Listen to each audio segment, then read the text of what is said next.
In October 2009, a quiet family of 3 vanished in rural Oklahoma, leaving behind a series of unanswered questions and a case that remains one of the strangest unsolved disappearances in American history. This is the story of Bobby, Sherylin, and Madison Jamison. Bobby Jamison and his wife Sherylin lived with their 6-year-old daughter Madison in the small town of Eufaula, Oklahoma. They appeared to be a completely normal American family, but beneath the surface they struggled with personal and psychological problems. Years earlier, Bobby had been in a serious car accident involving 2 other vehicles. Although he survived, the crash left him with chronic back pain, making him unable to work normally. His strained relationship with his father and extended family further deepened his isolation from the outside world. Sherylin, on the other hand, suffered from severe bipolar disorder and had long battled multiple mental health issues. Some neighbors claimed that she often complained about ghosts living in their house, suggesting that she was indeed struggling with serious problems. Her younger sister, Maria, had died suddenly from an allergic reaction to a bee sting. The loss devastated Sherylin and worsened her mental state. It was said that she took her medication irregularly, and at times the drugs did more harm than good. Sherylin also had a son named Colton from a previous relationship who had lived with the family for several years. However, a few months before the incident, he moved back to live with his biological father in Oklahoma City. According to official reports, there was no conflict between mother and son, but rumors suggested that Colton moved out because he could no longer tolerate his mother's behavior. That same year, the parents withdrew Madison from public school, supposedly because the girl had lost several teeth in a school incident, for which the family blamed the institution. From then on, Madison was homeschooled. The family still needed help around the house, but couldn't afford to pay anyone, so they offered free room and board instead. Soon they made an arrangement with a man named Kenneth Bellows, who moved into the Jamison home a few days later. However, tensions quickly arose between him and the family. When Kenneth learned that Sherylin was of Native American descent, he allegedly told her that people like her didn't deserve to live. Outraged, Sherylin screamed at him to leave the house immediately, and when Kenneth refused, she grabbed her pistol from the nightstand and fired 2 warning shots, enough to make him leave the property for good. With this background, we arrive at October 9th, 2009, when the Jamison family set out for Red Oak in the San Bois Mountains. Reportedly, they planned to inspect a 40-acre, 16-hectare plot of land they were considering buying, where they hoped to live completely off the grid, even without electricity. They had already acquired a shipping container they intended to convert into a home, which, while unusual, was an affordable solution amid rising housing costs. A local resident claimed to have seen the family in the area with their dog Maisie walking on the property they were interested in. Importantly, according to this witness, only the 3 family members and their dog were present. No one else was seen with them. This was the last confirmed sighting of the Jamison family. After that, the Jamison family was never seen again. Since Madison was homeschooled and the family tended to live in isolation, no one noticed their disappearance for several days. Friends later reported that it wasn't unusual for the family to go days or even weeks without contacting anyone. There were no phone calls, no messages, no signs of communication at all. Just as authorities began investigating the missing family, a surprising development occurred on October 17th. 1 week after the Jamisons vanished, a group of hunters in the northwestern part of Red Oak discovered an abandoned pickup truck on a dirt road at the edge of the forest. The vehicle was locked, and inside was a very weak and malnourished dog. It soon became clear that this was the Jamison family's truck, and the dog inside was their beloved pet, who had likely been trapped there without food or water for an entire week. The location was remote, about an hour's drive from their home in Eufaula, and not the kind of place where anyone would just leave their vehicle. At first glance, it appeared the truck had been deliberately abandoned, and there was no indication that the family had left in a hurry or been forcibly taken from the scene.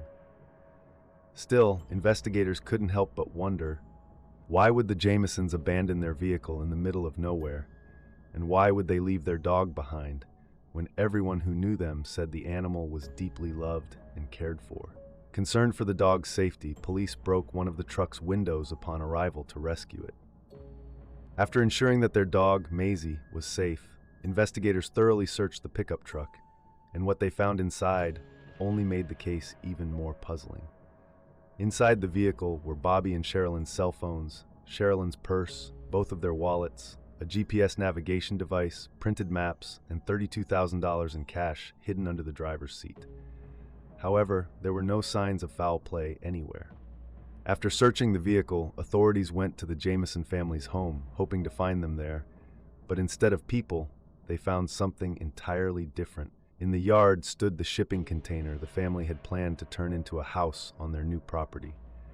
That alone wasn't suspicious, but what caught everyone's attention were the eerie messages painted on its walls. They read, "Only God can judge. 3 cats have been killed by the people who live here. Witches don't like it when their black cats are killed."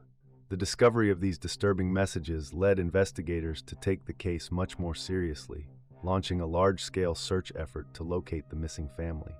A few days later, police questioned one of Sherylin's friends, a woman named Nikki, who offered a surprising explanation for the writings on the container. According to her, Sherylin was convinced that someone in the neighborhood was trying to harm them. Reportedly, their mail had gone missing several times, and 2 of their cats had been poisoned.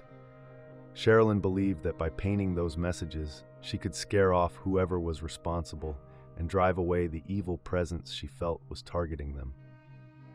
Because of the strange discoveries and mysterious reports, suspicion increasingly grew that something tragic had happened to the Jamison family. Many people also found it extremely odd that, despite the family's financial struggles, $32,000 in cash had been found in their truck. Some, however, believed the family had left the money and the dog behind because they only intended to leave the vehicle for a short while, but then became lost in the mountains. As a result, search operations immediately began around the location where the truck had been found. The search quickly escalated. Police worked alongside hundreds of volunteers, mounted patrols, off-road vehicles, drones, and multiple K9 units. However, during the first few days, no concrete evidence was found. At one point, though, the dogs picked up a scent that led investigators all the way to a large water reservoir. The reservoir was completely drained and searched, but nothing was found. Suspicion deepened because the reservoir was more than a mile from the truck, and given Bobby's chronic back problems, it seemed highly unlikely that he could have managed such a difficult mountainous trek. After several days without a single solid clue or any word from the family, authorities decided to re-examine both the truck and the Jamison home. And it turned out to be a wise decision. Among the documents in the abandoned vehicle, investigators discovered a multi-page letter written by Sherylin to Bobby. The full contents of the letter were never released to the public, but it was described as being far from positive in tone. In it, Sherylin reportedly complained that Bobby had been neglecting both her and their daughter Madison, and she expressed doubts about his faithfulness. That alone might not have seemed particularly suspicious, but there was something much more alarming in the letter. Sherylin also wrote that she was afraid Bobby might end up in prison, or that something permanent might happen to him, and as a result, their daughter would be placed in foster care. This immediately caught the investigators' attention, as the family had no criminal record and no one knew of any illegal activities they could have been involved in. Still, when combined with the letter and the $32,000 in cash found in the truck, the situation became far more suspicious. Authorities were now forced to ask themselves, what if Bobby really had gotten involved in something shady? From that point on, investigators began to consider much darker possibilities than a simple case of a family lost in the mountains. The case soon attracted widespread media attention, and a new voice emerged, Pastor Gary Brandon, who had preached at the Jamisons' church. He shared further disturbing information, revealing that Bobby and Sherylin had come to him claiming that their house was haunted. According to the pastor, it was mainly Sherylin who seemed terrified. She even said that her daughter often spoke to spirits. The overall picture was grim. A father who may have been entangled in something suspicious, a mother suffering from severe mental illness, and a 6-year-old daughter, all missing in the mountains for nearly a week. The search grew increasingly intense as police reviewed the GPS data found in the family's truck. The last recorded destination was the plot of land the Jamisons had planned to purchase. The GPS also logged a period of movement that suggested the family had walked up a nearby hill. This implied that they had taken the GPS device with them when they left the vehicle, but it remained unclear why or how they would have gone on foot, especially given Bobby's physical condition.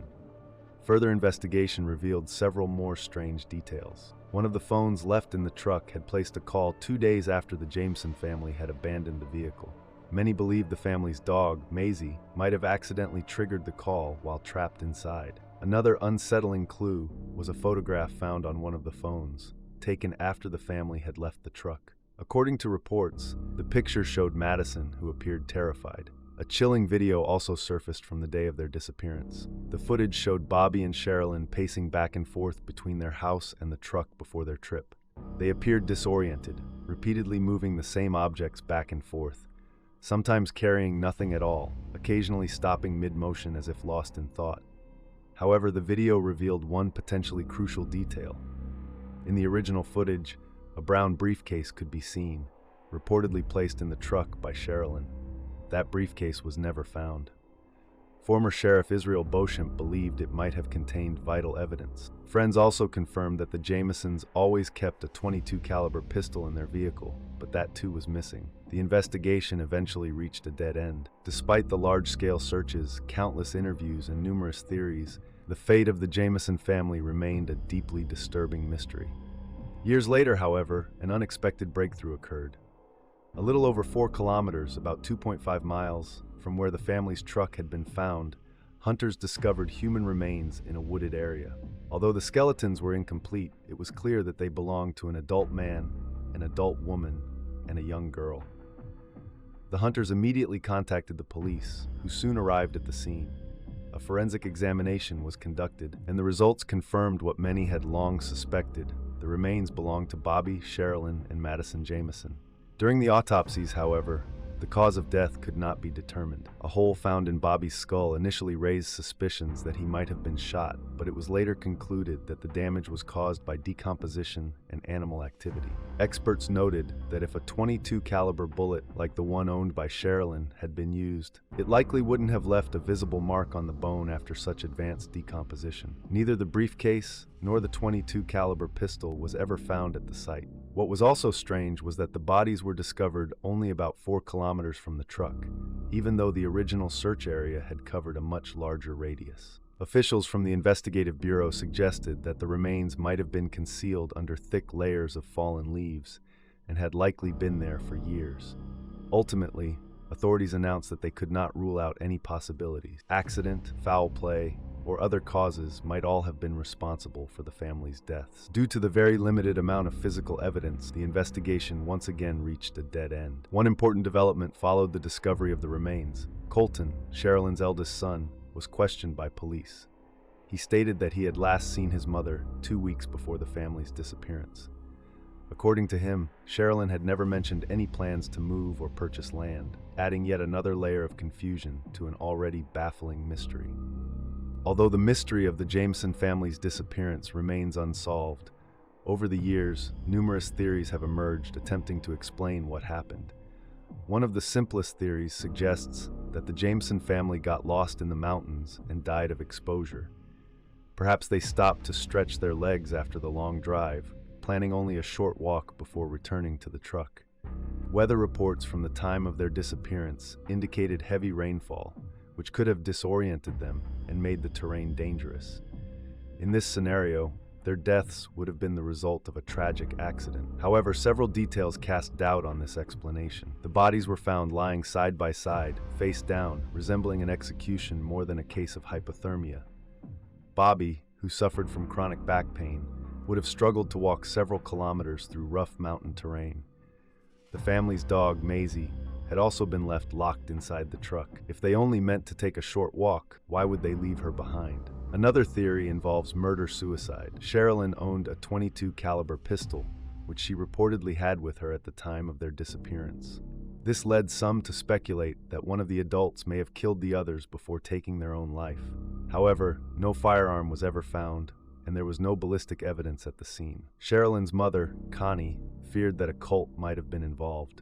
She claimed that her daughter had mentioned dangerous people operating in Oklahoma. Supporting this, it was later discovered that Kenneth Bellows, the man who had briefly lived with the Jamisons, had ties to a suspicious organization known as the United Knights. After he was forced to move out, Sherylin's name allegedly appeared on the group's target list. Frighteningly, the cult's known meeting place was not far from where the bodies were eventually found. Still, no solid evidence was ever uncovered, leaving this theory unproven. The $32,000 in cash found in the truck, along with the couple's nervous behavior on video, led some to believe that the family was involved in illegal activity, perhaps drug dealing, which might explain the large amount of money. Critics of this theory argue that if the family truly were in danger due to criminal dealings, they probably wouldn't have taken their young daughter with them into the mountains. Another theory centers on Bobby's strained relationship with his father, Bob Jamison. The two were reportedly in a legal dispute over a family business, and Bobby had previously filed a restraining order against his father, citing threats and violence. The Jamisons had even installed security cameras around their home out of fear. Although Bob was hospitalized on the day of the disappearance, some speculated he could have orchestrated an attack from afar. 2 months later, Bob passed away, and no evidence ever linked him to the case. One of the most frequently discussed explanations focuses on Sherylin's mental health. It's possible that she suffered a severe psychological breakdown and made a tragic decision. Many believe this to be the case, but could her condition truly have deteriorated to the point where she harmed her own family? Finally, there's the most intriguing theory of all, that the Jamison family entered the witness protection program around the time of their disappearance. According to supporters of this theory, the Jamisons had indeed been involved in illegal activities, were caught, and cooperated with authorities to avoid punishment. Alternatively, they may have grown tired of their dangerous lifestyle and sought a fresh start through the program. Evidence supporting this theory includes the fact that Madison was pulled out of school for a seemingly trivial reason, and the family's anxious behavior while packing before the trip. This might also explain why they brought nearly all of their valuable belongings with them. The missing brown briefcase, never recovered, may have contained documents related to the witness protection program. What if, in reality, they were on their way to begin a new life, but were found and silenced by those they had informed on? Perhaps that's why the dog was left unharmed in the car, and why the perpetrators didn't touch the family's possessions or the $32,000 in cash. Instead, they may have been after just two things: the .22 caliber pistol to disarm Sherylin, and the brown briefcase, which could have contained all the compromising information about them, if the theory is true. At first, I was skeptical of this idea, but when I look at all the events surrounding the case, this outcome actually seems plausible. To me, this is the most likely explanation, and even if the Jamisons were not officially in witness protection, there's a strong chance they had become involved in something dangerous and illicit, which ultimately led to their tragic end. In the end, however, none of the theories could be proven, nor completely ruled out, and the tragedy of the Jamison family remains one of the greatest mysteries in the history of the state of Oklahoma. What do you think happened to the family on that mysterious night? Let's discuss it together in the comments section. Thank you for sticking with me. I'll be back with a new mystery soon. Until then, hello everyone. Have a nice day.